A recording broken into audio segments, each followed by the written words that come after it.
Welcome to Stuck, Time to Improv. I'm Mary Scott with Business Ref, and I want startups to be wildly successful. One of the things you have to do as a startup is pitch, whether it's to investors or just customers. And today I'm very happy to have a super pitch coach with us, Joe Muller from PitchSTL, and we're going to be talking about the do's and don'ts of pitching. Thanks for coming, Joe. Hey, thanks for having me, Mary. Glad to be here. So, what's the biggest mistake startups make when they pitch? Pretty simple. It's being boring. And that sounds really trite, but it's very true. Most pitches, for whatever reason, either the content is delivered poorly or just the presentation is bad. But most people, like, you got to remember you're telling a story. Everyone I work with, I tell them the exact same thing, that you're telling a story. Tell your story. It has to be compelling, all the things. But if you're not somewhat interesting, if you don't get people latched on onto you very quickly, it's over. It doesn't matter what you could do for investors or whomever. If you're boring, it just doesn't work. So, what do the best pitches start with? Something that makes a person go, "Oh, wow, that's I never thought of that." And it can be something really prosaic, just about a comment on the human condition. We all like to do this, and that all just something to grab your imagination very quickly. A lot of pitches you see, they'll have the problem, the solution, and that's all great, but it's pretty, you can tell someone's just been coached as opposed to really embracing what you're trying to do, which is trying to get someone really interested in you, especially if you're trying to get someone to give you money, they'd better be interested in you. And so, something really unique or insightful's got to happen right off the bat, or people are just going to start thinking about other things. Right. Like, look to your right, look to your left. Only one of you is going to be successful in the next 3 years. Right. Something like that. And I'm not a big fan of the raise your hand if you did that. People think that, well, I'm getting the crowd involved. And no, you're just making them feel like they're in grade school all over again. It has to be thought provoking. It's got to be something that's compelling. Right.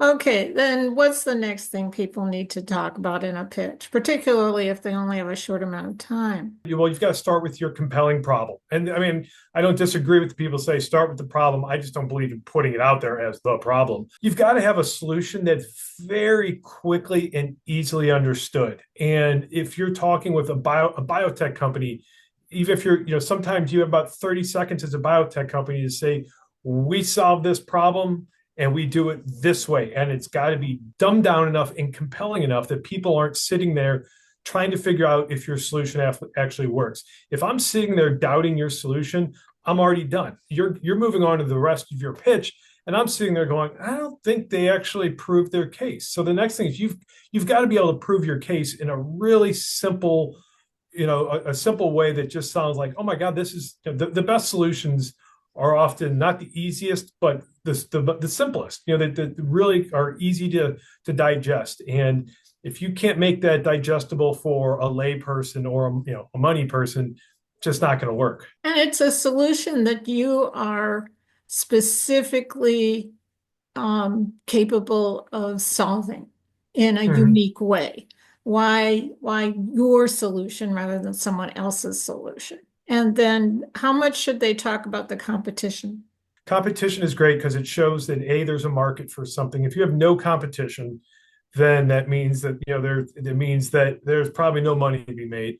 But it's got to be we're just so much better. We're so much more compelling. And if you can't prove that, and we always have those matrices where X on mine, I have all the X's. They only have three X's.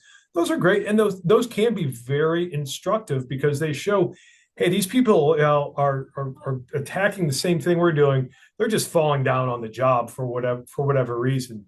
So I think competition is great. I don't you don't want to dwell on it, but I think it is a validator of your initial concept. And what other particular points should be made?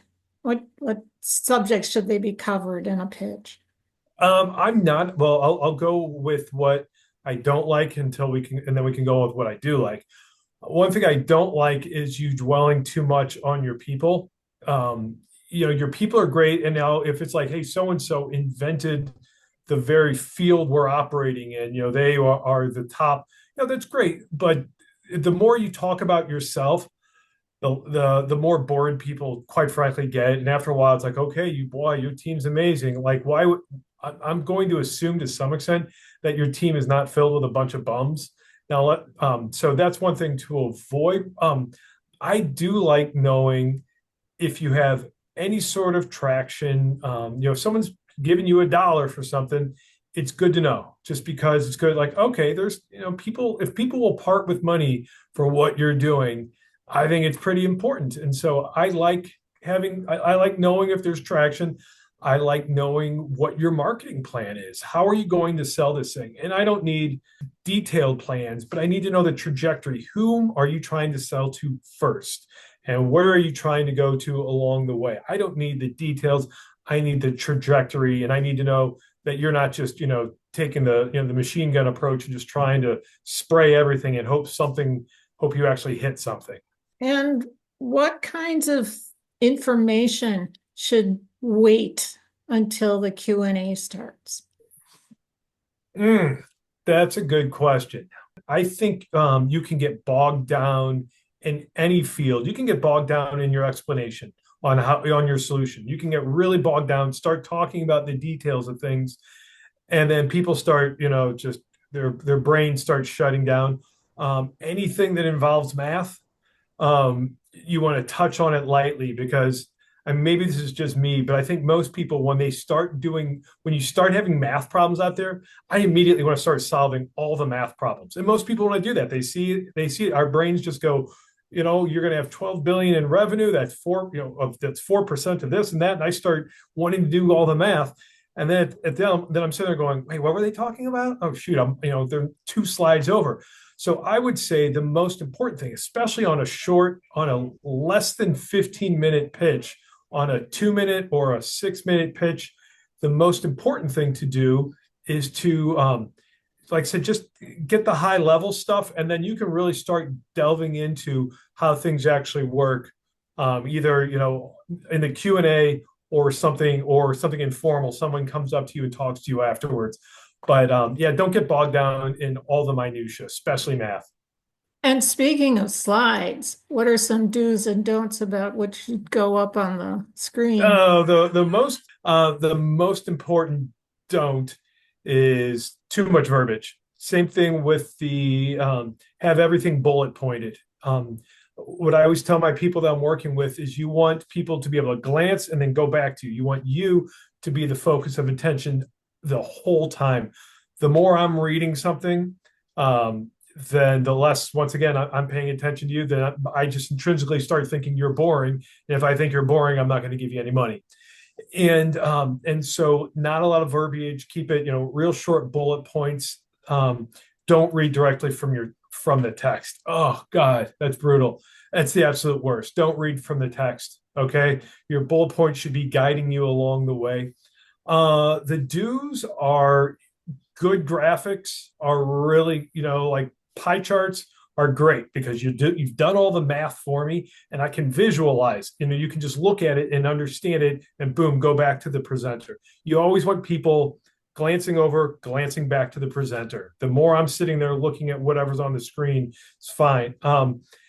So the do's, like the less you can put on the page and speak to it. If there's just one image and you're speaking to that image, about that image, and you're talking about it, that is worth 400 words on that same page. It's worth more than 400 page explaining what that's about. Well, this has been great. Thank you for all that real super succinct practical information. And we'll put some contact information about PitchSTL in the comments, and people can look for PitchSTL in St. Louis or any of the 1 Million Cups chapters around the country. Thanks again. Thanks, Mary. Great talking to you. And I'm Mary Scott with Business Riff. I want startups to be wildly successful. And one of the best things you can do to accomplish that is book a call with me at businessriff.com, and let's see how we can collaborate. And join us again next time for Stuck, Time to Improv.